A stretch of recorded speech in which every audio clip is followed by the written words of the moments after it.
So I've been making jewelry since I was about 8 years old, but I have only been sharing and displaying my work for sale for about 10 years. And one thing I've always loved about being a jewelry artist is finding creative ways to showcase my work.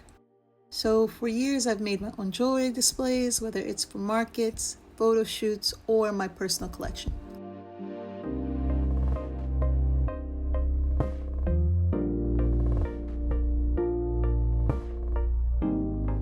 Today I'm sharing how I created a shadow box necklace holder.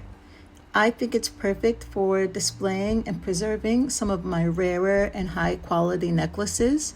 So stick around as I take you through a step-by-step of how it's done. So a few seconds ago you saw some of the tools that we're going to use to build this thing. I have my shadow box, a measuring tape, and a permanent marker to notch the spots or the spacing for the cuts I'm going to put into the shadow box. Afterwards, I use these two sanding tools to help clean up how the box looked. Smoothing out the texture will avoid splinters, and using wood oil will give it a beautiful shine that really helps make this a really standout display.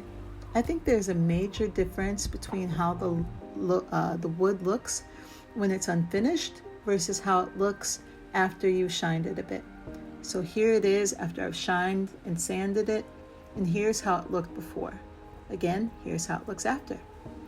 So this is how the piece looks with some necklaces displayed inside. And all in all, it takes you about maybe 20 or 30 minutes to complete this, and I love how it turned out. So I'll add the tools below in the description.